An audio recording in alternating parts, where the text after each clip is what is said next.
Now friends, we have this problem with us. If the unit digit in the product is 5, what is the maximum values that n may take? Now friends, you know that when this 5 is multiplied by any odd number, that is 5 into odd number, right? We get 5 at the units place, right? And if 5 is multiplied by any even number, we get 0 at the units place. So in this case, what we want 5 at the units place.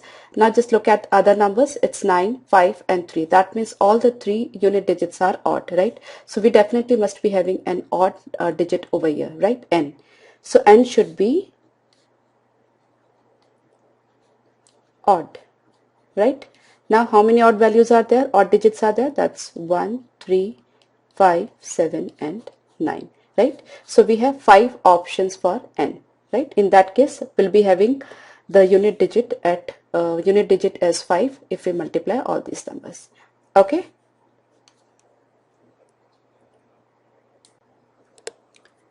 Now friends, in this case, we have to find out the unit digit of 17 raised to 27 factorial raised to 37 factorial, right? Now, do you think it's easy or difficult?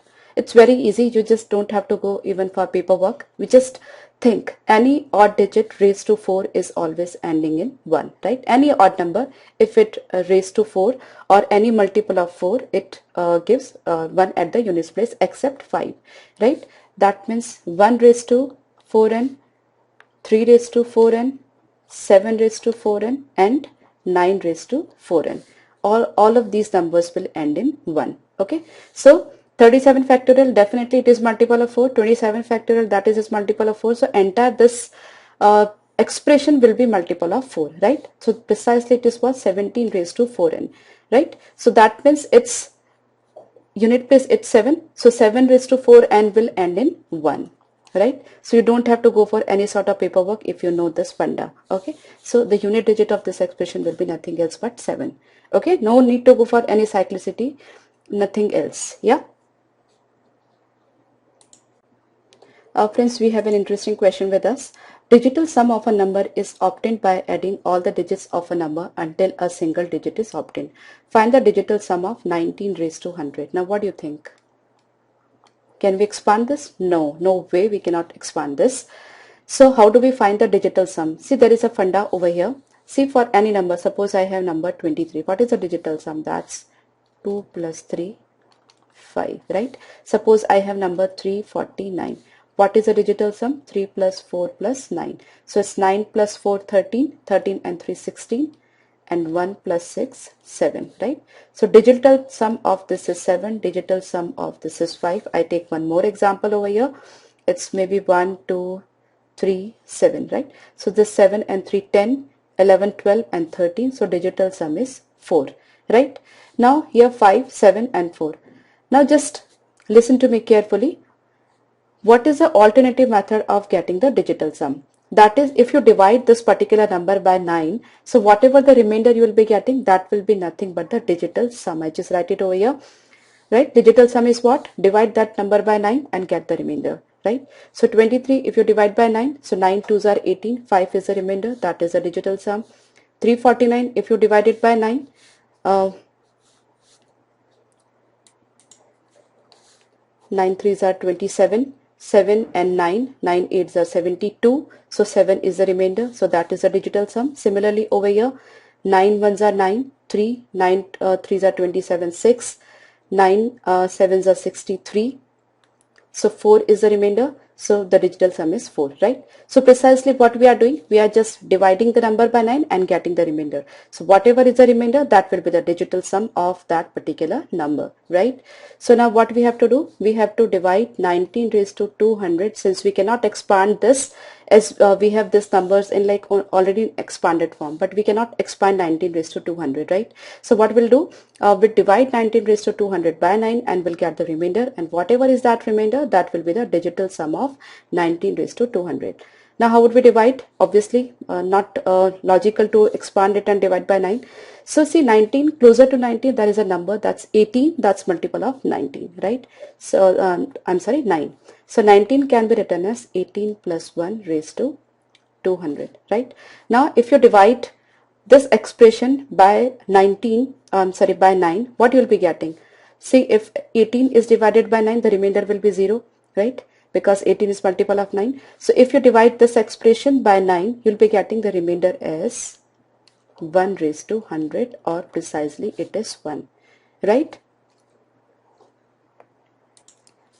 Okay, so till here our answer is 1, because the digital sum of 19 raised to 200 is 1. And if you are not clear that how do we find this remainder, it's very easy, friends. You just you are having number 10 into 10 into 10, whatever, right? Okay, so if you have to find out the remainder. If suppose 10 cube is I just take it away, 10 cube is divided by 100, by 9. So what will be the remainder? Say you divide and find out the remainder in each case. Here the remainder is 1, here the remainder is 1, here the remainder is 1, right? And multiply all of them. So the final remainder when 1000 is divided by 9 will be 1 only. Okay, so if you divide individual number and get the remainder, then multiply all the remainders till you get the final answer less than the divisor, then that will be your remainder, right? So similarly, 19 raised to 200 is 19 into 19 into 19, 200 times. Just divide by 9 and get the remainder in each case. So it's 1 into 1 into 1 for 200 times. Am I right? Okay. So 1 into 1 200 times, that will be 1 only, right? So this is how we can calculate the remainder. So in this sum, we were to calculate the digital sum. So digital sum will be, if 19 raised to 100 is divided by 9, we are getting the remainder as 1. So that only will be the digital sum of 19 raised to 100. Maybe it's 100 or 200. Okay, I have calculated 200, but that is quite similar if it is 19 raised to 100 or 200. Yeah, so digital sum is 1 only. Okay, I hope you are clear. Friends, here we have a problem from CAT 2004. We have to find out the total number of integer pairs xy satisfying this equation. X plus y is xy. Now what you do, you just find out the value of x in terms of y or y in terms of x, right? So x plus y is equal to xy. So x is equal to xy minus y, or is equal to yx minus 1. So y is equal to what? X upon x minus 1. Now we got this relation. Now what you do? See, x and x minus 1, both of them are consecutive numbers, isn't it? And all consecutive numbers are co-prime to each other. That means they cannot be cancelled. So every case will be getting a fraction over here. So y will never be an integer except for two values. Now what are these two values? When x is equal to 0, y will be 0. And when x is equal to 1, y is not defined, so that cannot be taken. So when x is equal to 2, y will be equal to 1, right? Now if we take any other value of x and x minus 1 will be consecutive numbers, and all pair of consecutive numbers are co-prime to each other. So we'll be just getting fractions, no integral values will be achieved. Okay, so there will be just two solutions for this equation in integers. Yeah.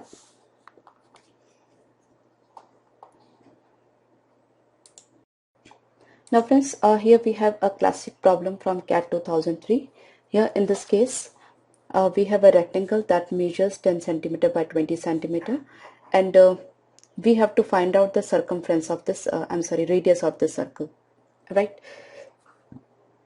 Now you can very well observe that the line that is joining this vertex to the center of the circle, it's not passing through the other vertex of the rectangle. So it's pretty difficult to find out the radius of the circle. So what we can assume this and this to be coordinate axis, where origin is this, right? Now this is OX axis and this is OY axis, right? Now if this length is 20, that means this length is also 20 because it is a rectangle. So x coordinate of this point will be 20. Okay, if this length is 10, then this length will be 10. So y coordinate of this will be 10, right? Now suppose this is point maybe P and this is Q. So distance between PQ will be what? R, right? And this is S. So OPQS, this is a square. So PQ is R. Similarly, SQ will be radius of the circle, that will also be R. Okay. So coordinate of this point will be R and R. Now what? We can apply the distance formula. We know the coordinates of A, we know the coordinates of Q. So AQ is actually what? It's also radius. So if we apply distance formula between these 2 points, that is 20 minus R whole square plus 10 minus R whole square, that will be equal to radius square, right? Now you can put the values of R from the options. So if you put 10, it will be satisfied because 10 square, 10 square is equal to 10 square, and even if you put 50, then also it will be satisfied. So but our answer will be one of them, either 10 or 50. Now which one to be discarded, either 10 or 50. Now you can see that from the whole line 20 is just this length, so the radius cannot be less than 20, so it has to be 50. Okay, I hope you are clear. Now friends, we have a problem from CAT 2005. For a positive integer n, let Pn denotes the product of the digits of n. Sn denotes the sum of the digits of n. The number of integers between 10 and 1000 for which Pn plus Sn is n. Now suppose we have the 2-digit number xy. I can write any 2-digit number in this form, right? Now that's xy. Here x and y are not multiplied, but they are showing the digits of the number. Okay. Now suppose I take an example, maybe 27, right? How could I write 27? It's 20 plus 7. That means 2 into 10 plus 7, right? So any 2-digit number can be written as if x and y are digit, that means it is 10x plus y. Okay, so that is a 2-digit number. So I put the value of Pn Sn over here. Pn is product of the digits, that's x into y. Here x and y are being multiplied, be careful about it. Then sum of the digits, that x plus y is equal to number. Number will be what? 10x plus y. Okay, as I have shown you over here, right? So this y and this y is cancelled, and x will be taken as common, that will also be cancelled. So it's y is equal to 9. Okay, so whenever we are having y is equal to 9, this condition should be satisfied if we talk about 2-digit number initially, right? So suppose I have an example, maybe 19. So sum of digits is 10 and product of the digit is 9. So 10 plus 9, that's 19. Similarly, we can take example of maybe 49. Sum of digit is 13 and product of digit is 36. So 36 plus 13 gives 49, right? So 29 till 99. So 1 to 9 we have 9 numbers. Okay, so that will satisfy this condition. So here we have talked about the 2-digit numbers. Now similarly we can talk about the 3-digit number, because we have to find out the numbers between 10 and 1000. Okay, so wait a moment. Now suppose the 3-digit number is x, y, z. This is a digital representation. So x, y, z are digits. Now our product will be what? X, y, z, right? Here x, y and z are being multiplied with each other, plus sum, that is x plus y plus z. Now a 3-digit number can be represented as 100x plus 10y plus z, right? So it's z, z, z is cancelled. That means x, y, I'm sorry, this z will not be cancelled. Only this z and this z will be cancelled. This is x, y, z multiplied. So x, y, z is equal to 100x minus x, 99x plus 9y. So from here we can calculate the value of z. So that will be 99x by xy. So it's 99 by y plus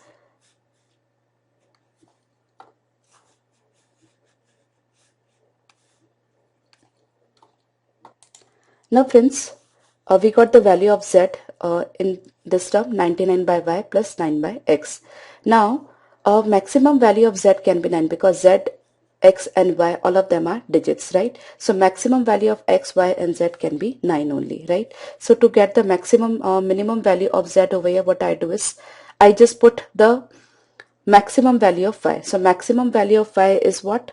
9, and maximum value of x is what? 9, right? So 99 by 9 plus 9 by 9. So that's what? 99 by 9 is what? 11, and 9 by 9 is what? 1, right? So 11 plus 1 is 12. So z, the minimum value of z, what will arrive? That is 12. But z cannot be 2-digit number because it is a digit, right?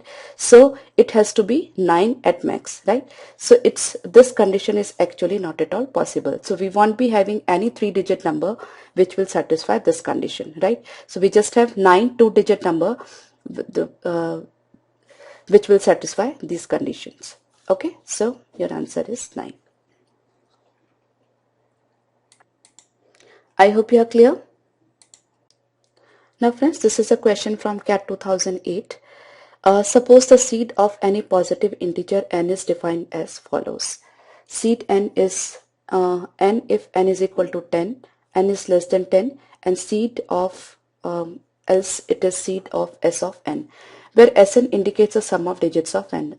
Precisely, this is a digital root that we have discussed various times. For example, seed of 7 is 7, seed of 248 is 8 plus 4, 12, and 2, 14, that means 5. Right now, how many positive integers such that n is less than 500 will have seed as 9? That means sum of the digits to be 9. Suppose I have an example 1, 8, right? So this is sum of the digits is 9. Okay, other example 2, 7, 8, 1. So 7 into 9, 10, 10 plus 8, 18, and further 1 plus 8, 9, right? So you can very well observe that sum of the digits should be 9. It is possible when the number is divisible by 9. Obviously, what is the divisibility rule of 9? The sum of digits must be divisible by 9, right? So here we are asked about the sum of digits to be 9. That means the number should be multiplied by, that number should be divisible by 9, right? So how many numbers are divisible by 9 which are less than 500? So simply 500 divided by 9. 50 point something. So integral value will be 55. So 55 numbers will be there which are divisible by 9, and since all the numbers are divisible by 9, their sum of digits will be definitely 9. Okay, so very simple concept, just we have to apply the divisibility rule of 9. Okay.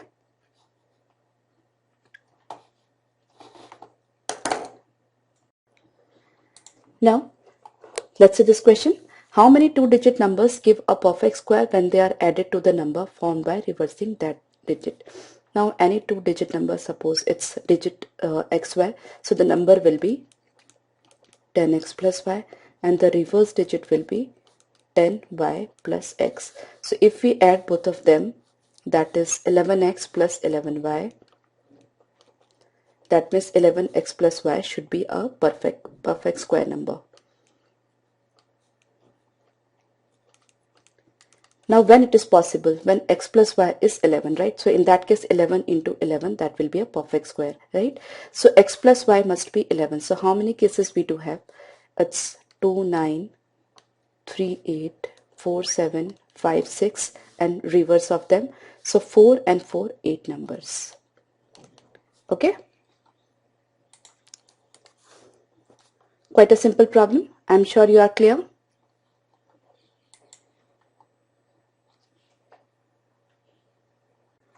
Now friends, here we have an interesting problem with us.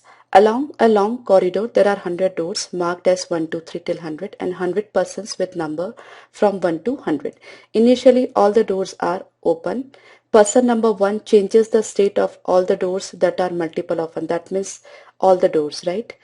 Person 2 then changes the state of all the doors which are multiple of 2, right? If the door is open, it closes. If the door is closed, he opens, right? Similarly, person 3 then changes the state of all the doors that are multiple of 3, and so on till the person number 100 changes state of the door 100. How many doors are closed finally after all operations? Now friend, it looks like to be a tedious problem, but there is one funda behind this problem. I just take a concept of number over here.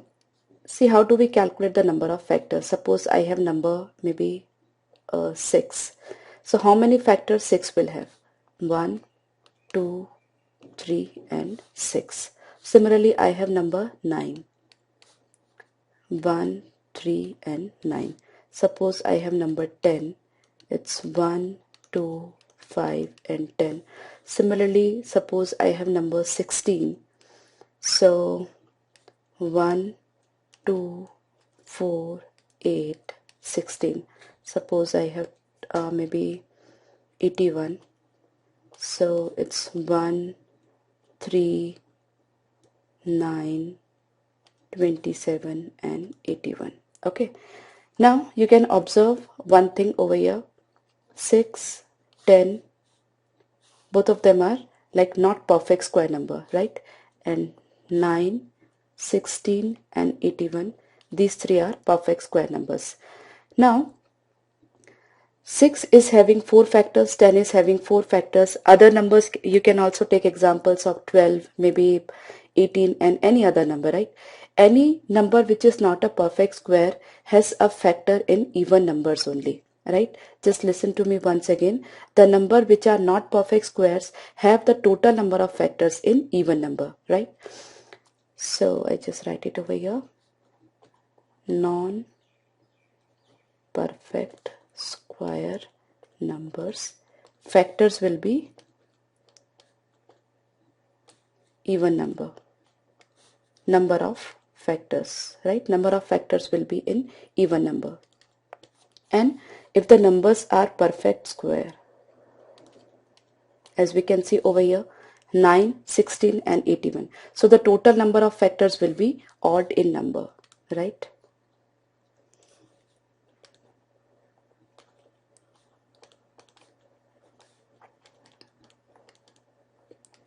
It's an important property, just keep that in mind,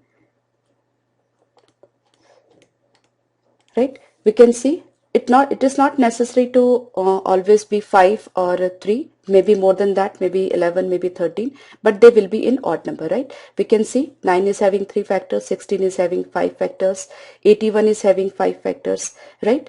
So all the odd numbers, all the perfect square numbers will have the factors in odd numbers, and all the non-perfect square numbers will be having the factors in even number. Now the same funda we will apply over here. Now the first person is going and is changing the position of all the doors, right? Initially all the doors are open and the person number 1 is closing all of them.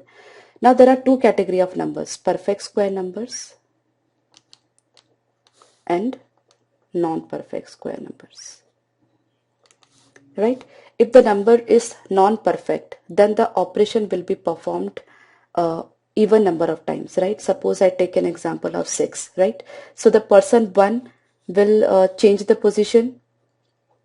Okay, he will open, he will close, then number 2 will open, number 3 will close, and then number 6 will open. Okay, so finally this door will be open. Okay, so because the operation is being performed for even number of times, right? But in this case, what will happen? Suppose I take the example of door number 9.